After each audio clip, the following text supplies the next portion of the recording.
Hi, I'm Louis Carney, and I'd like to talk to you today about doing menswear. Oftentimes, when we think of embroidery, we think of sewing, we forget about men. And I wanted to talk to you today about how to incorporate embroidery designs into menswear. One of my favorite things that I like to do is to use metallic threads, and I like to pick designs that are more geometric, more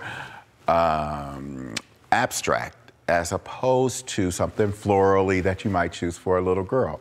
So don't forget, men can look great in embroidery. One of the things that I've used, or I'm doing, is to put embroidery on a sleeve. In order to do that easily, you'll want to have a machine that's either single needle or multi-needle that has a free arm. I'm going to show you how you would hoop for that to make sure that you don't sew your shirt together, and to make sure that you have proper stabilization and to get it in proper position. So right now, I've already started with one design, and I rehooped so that I can be ready for my second design.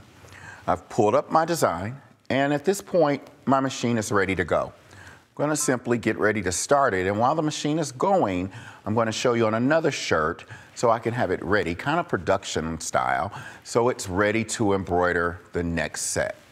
So we're going to start, and it's going to be ready to go. So I have another shirt, and I'm going to use a hoop. Now, you'll want to use smaller hoops when you're embroidering on sleeves.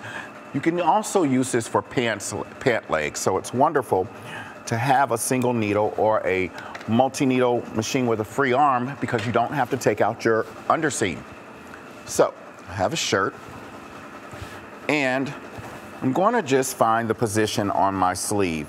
Now, this is a ready-to-wear shirt, which is great, and the wonderful thing about this is that it already has a crease. So this is going to allow me for easy positioning when I want to keep my design straight.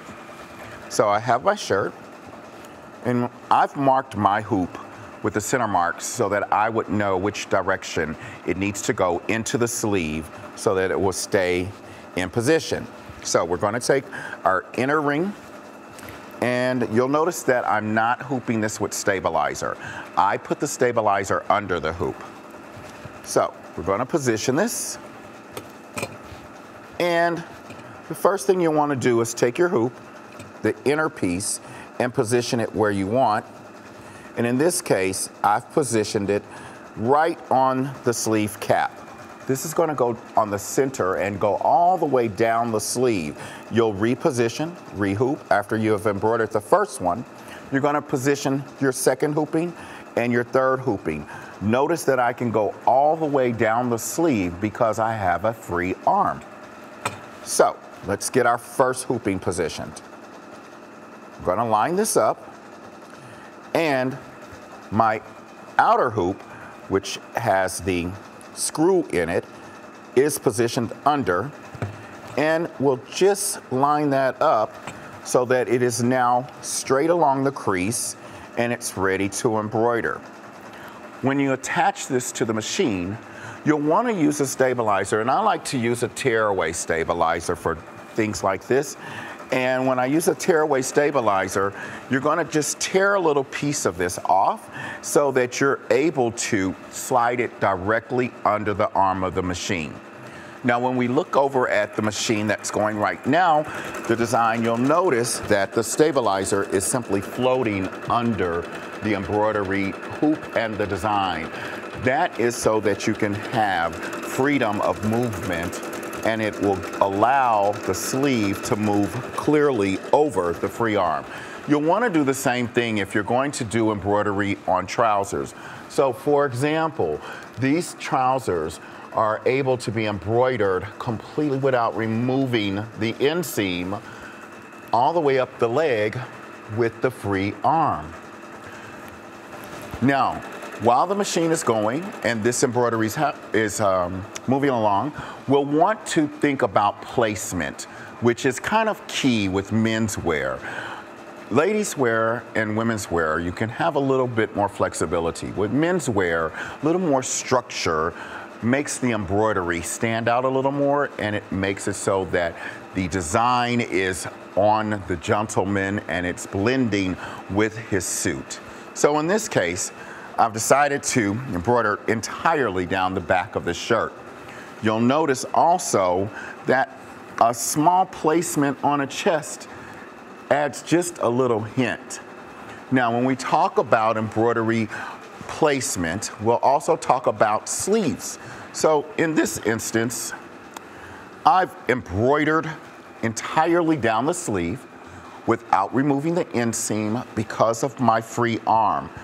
You'll notice that on the front of the shirt, again, we have great embroidery, and then we've added some of the crystals, which I'm going to talk to you about how to apply those in just a bit. Here again, we have embroidery on the back, and a wonderful positioning will also be on your breast front. And the breast front, again, the design is simple, it's geometric, and we've incorporated some of the crystals to go along with it.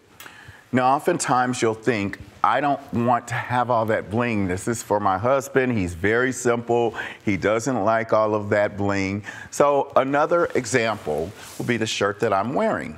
And in this instance, the embroidery starts at the top, goes all the way down. I know you thought I was being sloppy by not having my shirt tucked in, but I wanted to showcase the embroidery so you would be able to see how detailed and beautiful the design comes out. Think about this for shirts, t-shirts, blazers, trousers, and other types of menswear. Well, our design is finished on the machine, so let's take it off and see what it looks like. And as you can see, we've got our second embroidery, which is interlooped into the first embroidery. So we'll just pop it out, remove our hoop, and then if we were going to position for a third design to continue all the way down the sleeve, again, you'll take your hoop and you'll position it so that you're centered, and then we're going to slide our bottom hoop underneath and lock it back on the machine to continue with more embroidery. But now I'd like to talk to you about applying crystals in case your guy is one that you can add that bling to.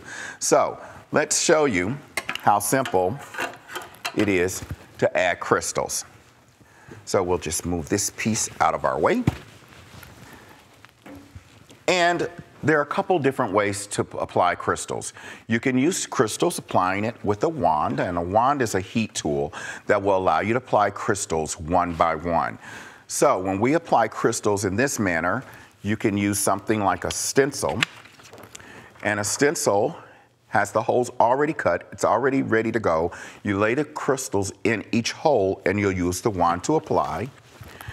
Or you can also use a digital cutter. A digital cutter will take an image or a design and it will cut a template for you.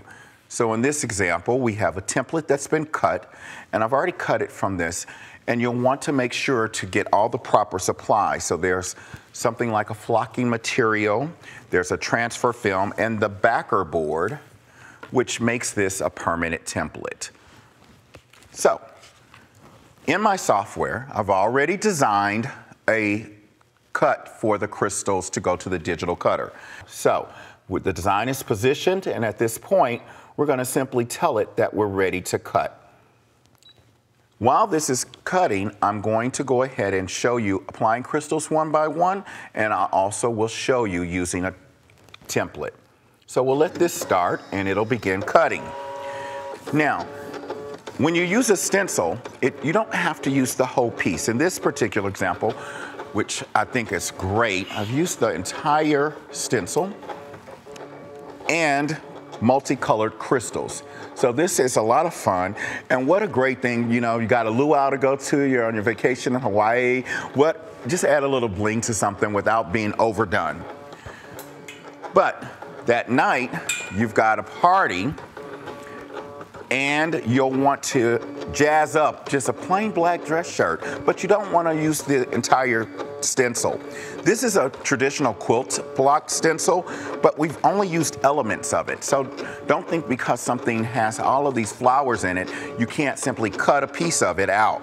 So in this particular case, we've laid the stencil and we've put the crystals down just like that. So let's see how simple it is to do that. So the machine is cutting. I want to use a stencil and I want to add crystals on my shirt pocket. So I'm going to use just a piece, and you'll want to have something like painter's tape handy so that you can tape your stencil down so that it doesn't shift.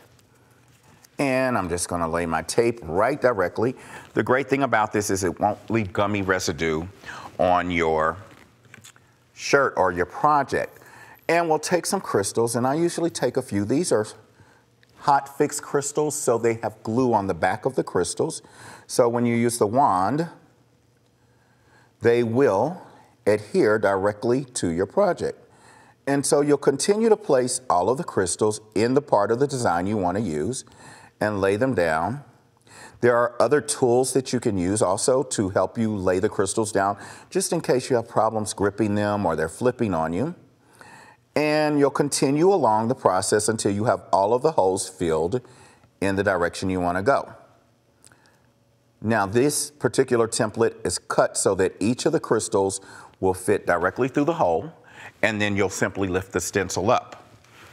My tool has been heating, and the amount of time you leave on a crystal will depend on the size of the crystal. The bigger the crystal, the longer the amount of time.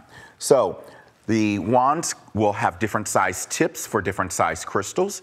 This is a larger crystal, so it needed a larger wand. So I'm going to go 1, 2. And you'll simply count maybe to about 10 or 20. And then after the crystal is adhered, you can simply pick up your wand and move it to your next crystal. You can continue on in this process until all of the crystals have been applied. This is great if you wanted to apply crystals one by one by one on an embroidery design. Oftentimes you don't want crystals all over, so you'll add crystals one by one by one by one. Now, to use a stencil, which is a lot of fun, this is a template that we've got. We're going to take our crystals.